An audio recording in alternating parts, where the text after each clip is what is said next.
There's a photograph that went around the world 3 winters ago. You've probably seen it without knowing what you were looking at. An old man in a doorway, lantern in one hand, the other hand flat against the muzzle of a white donkey caked in ice. Behind that donkey, 6 more, all of them the color of bone and snow, all of them barely standing. People shared it 30 million times. They called it a miracle. They called it proof that goodness still lived somewhere out past the cities and the noise. I was there. I was the one holding the second lantern, the one nobody photographed, and I can tell you the truth of it is stranger and harder and more human than any caption ever managed. Because here's what nobody understood about that night. That old man in the doorway had nothing left to give.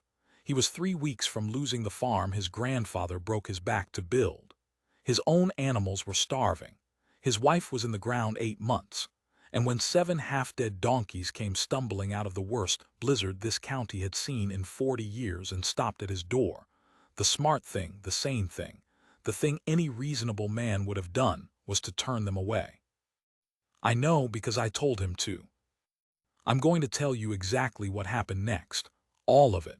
The part that touched millions and the part that came after that nobody filmed, that I've carried around like a stone in my coat pocket ever since. Stay with me. This one changes the way you look at the word enough. The wind that night didn't howl. People always say the wind howls. This wind did something worse, it pressed. It leaned on the walls of my truck like a living thing trying to get in, steady and patient, and I remember thinking, the way you think stupid things when you're scared, that it sounded like a crowd holding its breath. I shouldn't have been on the road at all. Any man with sense was home by 4 o'clock that afternoon, and I'd like to tell you I was out there for some noble reason. But the truth is I'd run out of coffee, and I'm a fool about coffee, and I figured I could make it to the county store and back before the front hit. I figured wrong. The snow came down like the sky had torn open, and by the time I gave up on the store and turned for home, the world had gone white and featureless in every direction. I couldn't see the road. I couldn't see the fence line. I drove at a crawl with my face nearly against the windshield, following the memory of where the road ought to be, and that's the only reason I saw them at all. Shapes, pale shapes moving through the white, moving with the wind, driven ahead of it like leaves. I stopped the truck.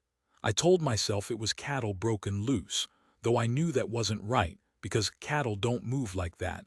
Cattle bunch and stand and die where they stand. These things were walking. Walking with purpose, heads down, single file, one behind the other, and something about that single file and all that chaos put a cold finger on the back of my neck that had nothing to do with the weather. I rolled the window down 2 inches, and the storm shoved its way in, and I hollered, though God knows why, as if they'd answer. Donkeys, 7 of them, white as the snow they walked through, so white I'd nearly lost them in it. Their coats were long and matted and hung with icicles, actual icicles, dangling from their bellies and their jaws, and they were so thin I could count the ribs on the nearest one through all that hair. The lead animal turned its head toward my truck. I'll never forget the eye. Big and dark and wet and utterly calm. The calm of a creature that has already made its peace with dying, and is only walking now out of some habit its body hasn't quit yet. I want to be honest with you about what I felt, because this whole story is worthless if I'm not. What I felt first was not my problem. I felt the arithmetic of it, 7 starving donkeys, no trailer, a blizzard, a road I could barely follow, my own place with its own animals waiting on me. Every practical bone in my body said drive home. Sam, drive home and shut the door and let the winter take what the winter's going to take. That's ranch math. You learn it early or you don't last. You cannot save everything. You cannot even save most things. You save what's yours and you make your peace with the rest, and if you don't make that peace it'll hollow you out by the time you're 50. I was 63 that winter. I'd made my peace a long time ago. And then the lead donkey started walking again. Not toward me. Past me. It set off down the road, that dark calm eye sliding off mine like I was just another thing in the storm, and the other 6 fell in behind it, and I sat there in my idling truck and watched 7 white ghosts walk off into the dark toward what? There was nothing that direction but open country, and then, 3 miles on, the Hartwell place. Elias. I said his name out loud in the cab, I don't know why. And something about it, about the shape of that old man's name in my mouth, got me moving. I don't dress it up as compassion. It was closer to a hunch or a debt, or just the plain animal need to not be alone with a thing that felt as strange as this one did. I dropped the truck into gear and I followed them. You have to understand about Elias Hartwell. The Hartwells had been on that land 90 years. Elias' grandfather came out with nothing but a mule and a wife who could shoot, and he broke that ground with his hands, and the family had held it through the Dust Bowl and 2 droughts that emptied out half the county and every kind of hard year God ever invented. Elias was the last of them. No children. His boy died young before I moved out this way, and folks didn't talk about it, which told you enough. And 8 months before that blizzard, his wife Ruth had passed cancer, quiet, quick at the end. And Elias had gone on running the place alone the way he'd run it alongside her for 40 years, because I honestly don't think it occurred to him there was another way to be. He was not a warm man. I want to be clear about that too, because the internet later turned him into a kind of saint, and Elias would have hated it. He was flint. He was short with people and shorter with himself. He'd nod at you in town, and that was a whole conversation. But I'd wintered next to that man for 11 years, and I'd learned to read the other thing under the flint, the thing he'd have denied to his last breath, that Elias Hartwell could not, physically could not, watch a living creature suffer. I'd seen him spend a whole night in a spring storm with a heifer that wasn't even worth the vet bill, just because it was in pain and he couldn't stand it. That was the man. Hard as a fence post about everything except the one thing. And that winter had him against the wall, in a way I only half understood at the time. I found out later how bad. The bank had a letter dated for the spring. He'd sold off most of the herd in the fall just to make the last payment, and what he had left, a dozen head, some chickens, 2 old horses, he was keeping alive on hay he couldn't afford and didn't have enough of. He was rationing feed for his own animals. He was, I'd learned, rationing food for himself, an old man alone in a cold house eating 1 meal a day so the money stretched, though he'd never in 1,000 years have told me that, and I only pieced it together after. That was the man those 7 donkeys walked toward through the worst storm in 40 years. They knew something. I've turned this over 10,000 times and I've got no rational account of it. Donkeys are smart, smarter than horses by a long way, and they'll travel toward shelter, toward the smell of hay, toward light. Maybe they smelled his stock. Maybe they saw his window. Maybe it was nothing but the wind driving them, and the Hartwell place happened to be the first wall the wind blew them into. I don't need it to be a miracle. But I'll tell you that when I finally got my truck up the Hartwell drive behind them, and my headlights swung across the yard, those 7 donkeys were standing in a tight half circle at his front door. Not the barn, not the leeward side of the house where an animal goes for shelter. The door, the human door, standing there with their heads down and the ice hanging off them and the storm tearing at their backs, waiting, the way you'd wait on a porch for someone to answer a knock. The porch light came on. The door opened, and there was Elias in the yellow rectangle of it, in his long underwear and an unbuttoned coat and his boots not laced, a man dragged out of bed by his dogs barking, holding up a lantern against the dark.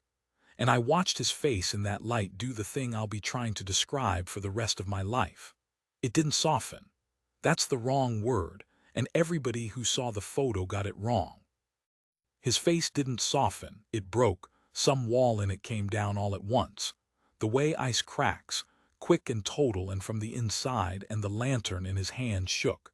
And I heard him say, over the wind, in a voice I'd never once heard out of that flinty old man in 11 years. Oh no, no, come here, come here. I got out of the truck. Elias, I called. Elias, don't hold on now. Because here's where I have to confess my part. This is the part that never made the photograph. I came up that porch and I stood next to that man and I looked at 7 starving donkeys and I did the arithmetic out loud. I said, Elias, you can't. You know you can't. You haven't got the hay for your own stock. These aren't even yours. God knows whose they are. You take these on and you're feeding 7 more mouths on nothing and it'll finish you. It'll finish the place. You know it will. Every word of it was true. I want you to sit with that. Every single word was true, and I said it because I was his friend, and a friend tells you the hard thing, and any judge in the county would have sided with me. You cannot save everything. You save what's yours. Elias didn't even look at me. He'd gone down on one knee in the snow in his long underwear, and he had his bare hand flat on the muzzle of the lead donkey, the calm-eyed one, and he was murmuring to it, low, the way you talk to a spooked animal or a frightened child, and the donkey had lowered its head against his chest, this huge ice-caked head against an old man's chest, and it leaned. It put its weight on him, trusting him, and Elias took that weight and didn't move. Get the barn door, he said, not to me, to the whole world. Get the barn door open. Sam, Sam, get the door. I stood there one more second. I want to be honest about that second too. For one whole second I thought about walking back to my truck and driving home and letting him make his own ruin. Because I loved the stubborn old fool and I did not want to watch him give away the last thing he had to 7 animals that weren't even his, that would probably die anyway, that no reasonable ledger in the world would tell him to save. Then I went and got the barn door. We got them in. It took the both of us the better part of an hour in that wind, and it was ugly work, because donkeys that scared and that weak don't lead easy, and twice I went down hard on the ice, and once the 3rd animal from the back stumbled and simply lay down in the snow of the yard and would not get up, and I thought, well, that's the first of them gone. But Elias would not have it. That old man got down in the snow beside a dying donkey and got his shoulder under its chest and he lifted. And I swear I heard something in his back give, and he lifted anyway, and the donkey found its feet, and we walked it in. Inside the barn it was maybe 10 degrees warmer than out, which doesn't sound like much, but it's the difference between dying tonight and not. Elias' own animals shifted and blew in their stalls, uneasy at the strangers. He put the 7 in the empty stalls at the far end, empty because he'd sold the animals that used to fill them, empty because of everything the winter had already taken. And he lit the stove in the tack room and he got blankets, every blanket in the house I think, horse blankets and bed quilts, and a wedding ring quilt I later understood had been Ruth's, and he threw them over those steaming, shaking animals without a flicker of hesitation, Ruth's quilt over a strange donkey's back. And I understood then that arguing with him was like arguing with the weather. Then he did the thing that finished the argument for good. He went to the feed, the hay, what was left of it, which was not enough for his own stock to reach spring, which was the whole and entire margin between Elias Hartwell and the end of 90 years, and he pulled down flake after flake and he fed the donkeys, fed them like there was more where that came from, fed them like a rich man. I watched him empty a week of his own animals' feed into 7 strangers in 20 minutes, and I could not make my mouth work to stop him, because his face, in the lantern light doing it, I've never seen a man look like that. Not happy, not sad, whole, like something that had been broken in him for 8 months had, for these 20 minutes, been set. Elias, I said finally, quiet now, all the fight gone out of me. What are you doing, you old fool? And he stopped with a flake of hay in his hands, and he looked at me, and he said the thing I've carried ever since. He said, Ruth would have had the door open before they finished knocking. And that was all, that was the whole of it. He turned back to the donkeys. I stayed the night. Couldn't have made it home if I'd wanted to, and I didn't want to.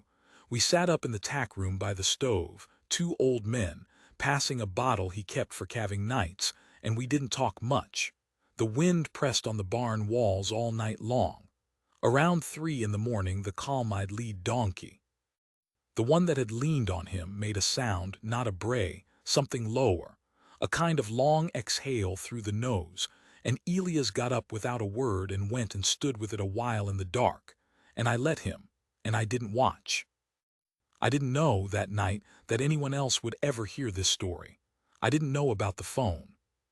Because here's the thing I only learned in the morning. When the storm eased near dawn and the county plow finally came through, the young fella driving it, Danny Cruz, 22, worked winters on the plow and summers nowhere in particular. Danny saw the strangest sight of his life through the barn's open door as he passed. An old man asleep sitting up in a chair, and 7 white donkeys, and a dozen candles and lanterns because the power was long gone, and he'd stopped the plow and got down and crept up to the door, and he'd filmed maybe 40 seconds of it on his phone. Just the animals in the candlelight and the old man asleep, and then Elias waking and seeing him and the two of them talking low, and Danny asking what happened, and Elias, still half asleep, telling it plain. 7 of them came to the door in the storm and I couldn't turn 'em out. Danny posted it that afternoon with a caption he thought up in about 4 seconds. He had maybe 200 followers. He went to bed that night a nobody and woke up with the whole world on fire. By the time I drove home the next morning, stiff and hungover and not knowing any of this yet, 7 frozen white donkeys had already started to become something that no longer belonged to Elias, or to me, or to that barn, or to the truth. That's where I'll leave the first part. Because what happened after the world found out, what the world did with an old man's plain kindness, what it gave him and what it took, and the decision he made at the very end that not one of those 30 million people ever saw, that's the part that changed me. And I need to tell it careful. Stay with me. The first I knew of it, my phone wouldn't stop. I'm not a phone man. Mine's an old flip thing, mostly for emergencies and for hollering at the feed store, and it doesn't do the internet and I like it that way. But 2 days after the storm, my niece called me from Denver, and she was crying, actual crying, and I thought somebody died, and she said, "Uncle Sam, it's Elias. Elias and the donkeys. It's everywhere." She held her phone to her computer speaker and played me the sound of my own night. Danny's 40 seconds. The candlelight, the animals, the old man waking.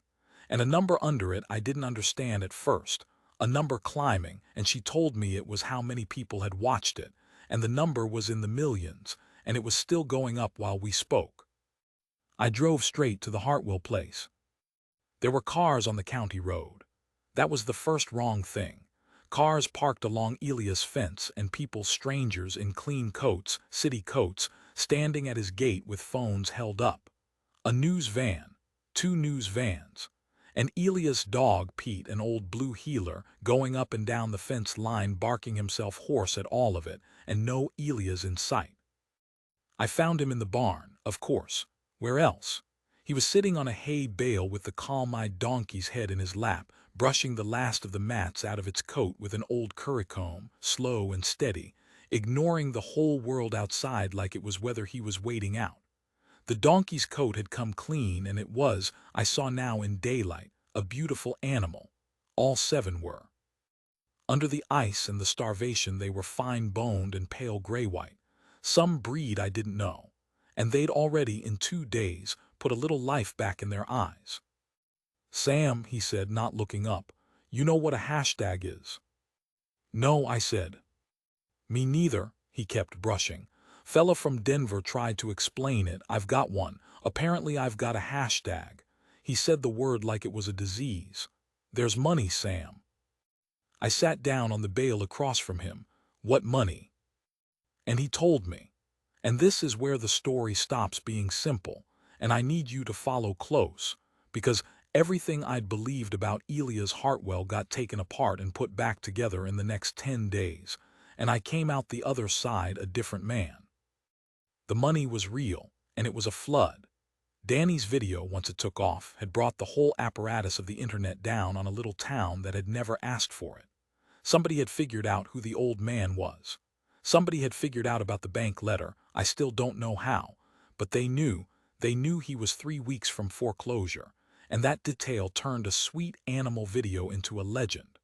Old man gives away his last hay to save 7 donkeys, loses his farm doing it. People couldn't stand it. A woman in Ohio I've never met started a collection to save the farm, and in 4 days it had more money in it than Elias Hartwell had seen in his entire life.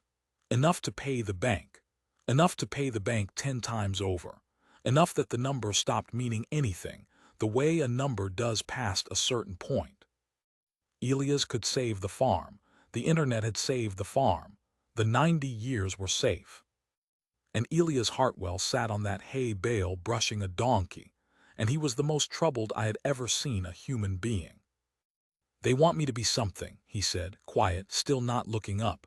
"You see the out there. They want me to come out and be the good man, say something, cry probably. They want me to cry for them." He worked a mat loose. "I don't know how to be that, Sam. I only did what Ruth would have done. I opened a door. Any fool would have opened the door." "Not any fool," I said. "I stood right there and told you to shut it." He almost smiled at that. "Yeah, you did." He set the curricomb down. "Here's what's eating me. You want to hear the thing that's eating me?" I said I did. "That money's got their name on it, not mine," he said. 100,000 people put in $5 because of a story, and the story's not Sam, the story's wrong. They think I gave up the farm to save these animals. I didn't. I never thought that far. I was half asleep and they were dying and I let 'em in, and it wasn't noble, it was the only thing a body could do. I didn't sacrifice anything on purpose. And now 100,000 strangers are sending me money for being a hero I'm not. He looked at me finally, and his eyes were wet, and this was a man I'd never seen cry. "I take that money for saving my farm, Sam. I'm a thief. It was never about my farm." I sat with that a long minute. Outside, Pete was still barking. A phone flashed at the barn door and Elias didn't even flinch anymore. "So give it back," I said. Doesn't work like that," fellow explained.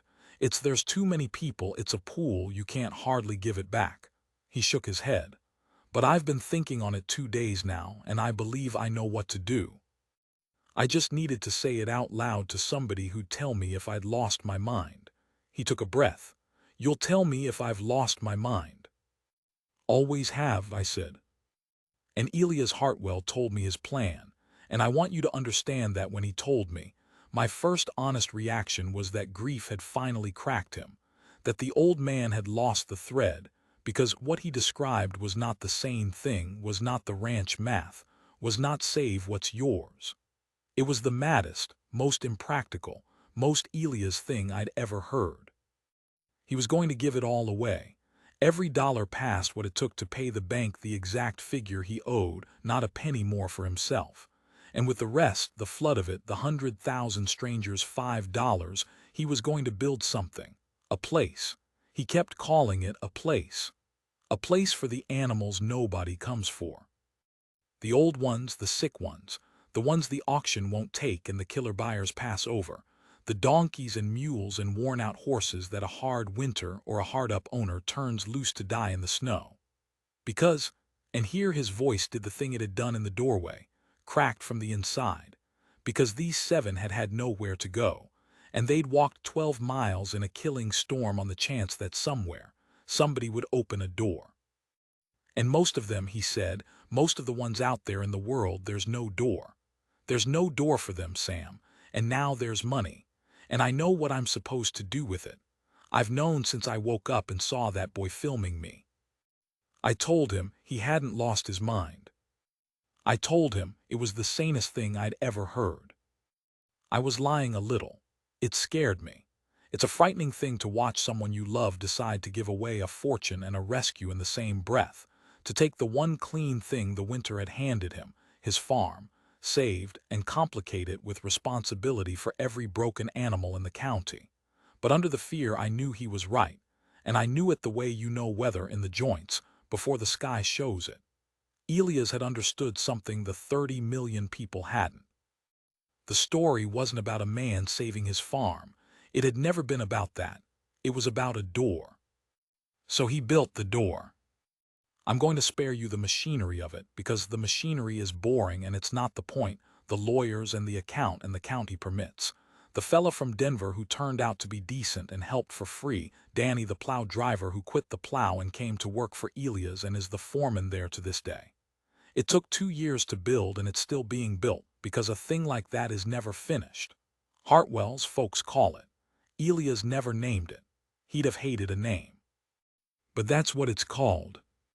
And the 7 white donkeys are still there. All 7. They lived. Every one of them lived, which I want you to know because in a true story they don't always, and I've told you I'd be honest. They're old now and fat and insufferably spoiled, and the calm-eyed leader Elias named that one, the only one he ever named, the calm-eyed leader he called Ruth. And that donkey follows him around that place like a dog. And when Elias sits down of an evening, it comes and puts its big head in his lap, and he brushes it slow with the same old currycomb. And I have sat and watched the two of them do that 100 times, and it undoes me every single time. That's the story the 30 million people got. Old man, 7 donkeys, a fortune given away, a sanctuary built, a happy ending with a bow on it. That's the version that touched millions. And it's true, all of it's true. But I told you at the start there was a part nobody filmed. A stone I've carried. And I'd be a coward to bring you all this way and not set it down. Here it is. The winter after they built the place, the 3rd winter, the one where the story was long over and the cameras were gone, and it was just Elias and Danny and me, and a barn full of animals nobody wanted. Elias had a spell with his heart. Not a big one that time. But the doctor sat him down and told him plain that the years of 1 meal a day, the year of grief, the whole long punishing weight of it, had a bill coming due, and Elias came out of that appointment and he didn't say a word to me the whole drive home.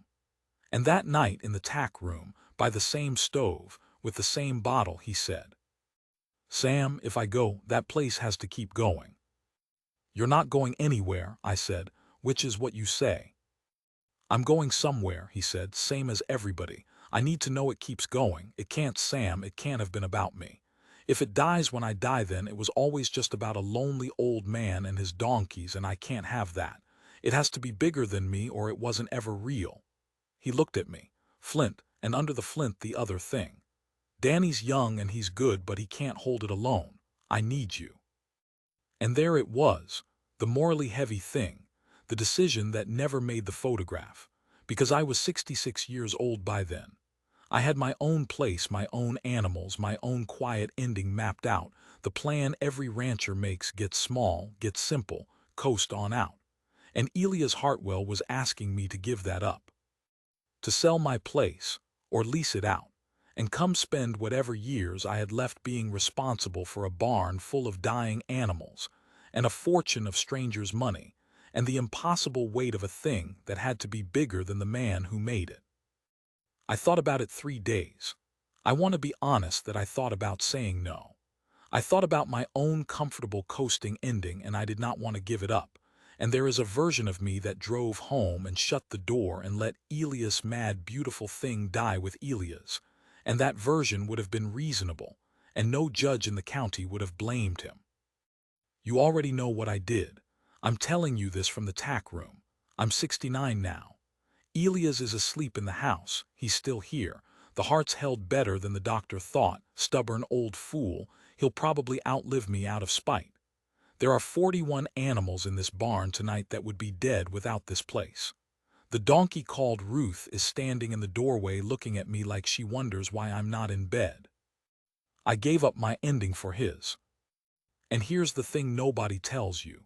The thing I'd have laughed at if you'd told me at 63, driving home from a storm, doing the arithmetic, certain I knew what enough meant and where the line was and what a man could and couldn't save.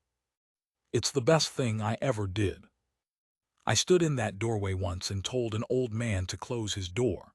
I've spent the rest of my life learning what he knew in the second it took him to open it, that the arithmetic is wrong, that save what's yours is the smallest, coldest, saddest sum a person can do, and that the ones who go around it, the ones who open the door when the math says don't, who let in the 7 that aren't theirs, who give away the last of the hay like there's more where that came from. I don't have the end of that sentence. I've tried to write it 100 times and it won't come. Maybe that's right. Maybe you shouldn't spell out a thing like that. The donkey's still in the doorway. I'm going to go stand with her a while in the dark. And I'm going to leave the barn door open.